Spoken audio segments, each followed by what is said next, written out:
After 5 games into the 2024 season, Notre Dame sits at 4-1, entering their first bye week. This is a week that most Notre Dame fans are going to tune out. No game action, nothing to talk about. But I'm here to tell y'all, this is going to be one of the most important weeks of the entire season for Notre Dame. Several answers to find, several storylines to navigate. Let's talk about what this week can do for the rest of the Notre Dame season. Ryan Roberts, A to Z Sports, talking about the biggest storylines and answers that Notre Dame needs to find during the bye week this week. First and foremost, it's what bye weeks are designed for. Teams, naturally in a physical sport, are going to get banged up. They're going to get injured. There are several that it won't matter for this week. You know, we're not going to talk too much about Boubacar Traore until things are verified, but obviously that injury did not look good against Louisville this past weekend. We're not going to talk about Ashton Craig, who was out for the entirety of the year. We're not going to talk about Jordan Botelho, but we are going to talk about there are several injuries that are much more in the short-term realm, and a couple that we have seen recently. One, this is a perfect opportunity for Notre Dame to just kind of take a step back, the mental preparation and the mental just understanding of technical aspects of the game, but letting the body get a little bit of a rest. We are expecting at some point in hopefully the near future, defensive end Joshua Burnham coming back from injury. He's seemingly been questionable for the last 4 weeks or so. You know that you're going to get Billy Schrauth back at some point this week, this season, hopefully over the next couple weeks, sometime in October.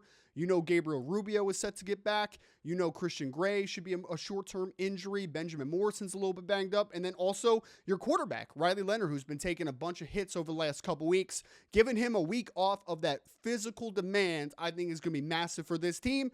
Not all things are going to be perfect. There's still going to be obviously some injuries. We're not going to see Charles Jagasaw walk out of that tunnel after this bye week. But ultimately, get as healthy as you possibly can and get some of those folks back can obviously help to alleviate some of the stress of depth that you've seen now over the last couple weeks. A part of this week, I also want to see, is there an idea, and actually it kind of extends into next game week preparation, what's the offensive line going to look like the rest of the season? We have obviously seen some struggles from Anthony Knapp at left tackle the last couple weeks. We've seen Sam Pendleton struggle, then also leave the game later due to a little bit of an injury. It sounds everything is just minor in that instance. But is this a week or this next couple weeks to determine what the offensive line fully looks like for the rest of the year? Do you make a move at left tackle? Do you want to play a Gerby Lamberts? Do you want to move Emil Wagner over to left tackle, then play Gerby Lambert at right tackle? Do you want to go with Tosh Baker, who is obviously the more experienced or older veteran type of presence? Or do you just want to stay with Anthony Knapp?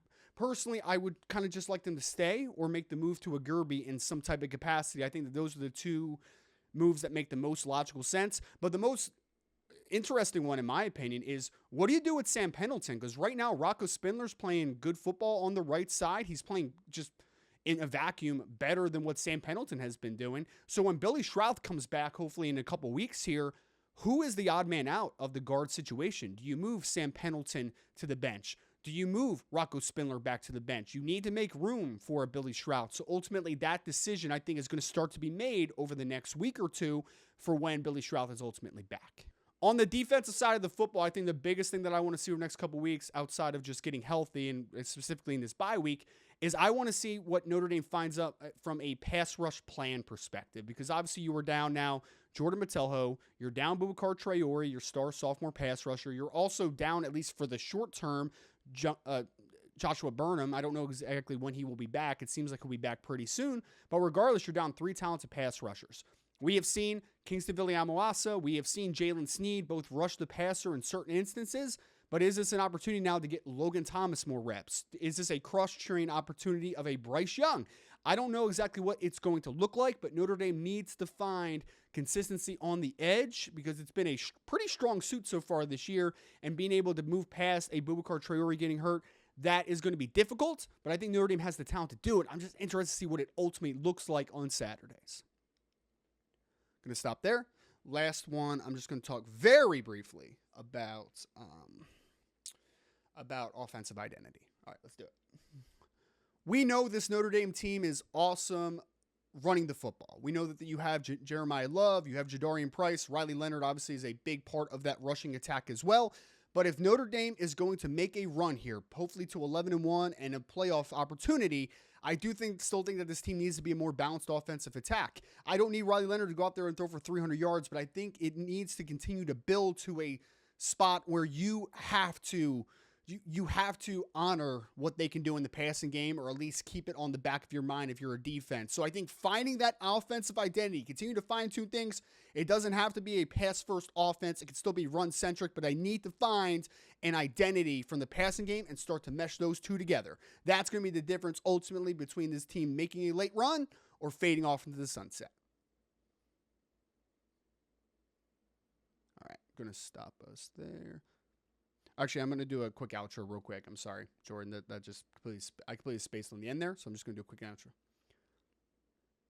Folks, even with the bye week, the content will not stop. Make sure to go over to A to Z Sports and all the latest that you're going to be talking Notre Dame football over the next 2 weeks. Let's make a long season run. Let's make a playoff run, and let's hope that this Notre Dame team is the best version of themselves. As always, you know the drill. Go Irish.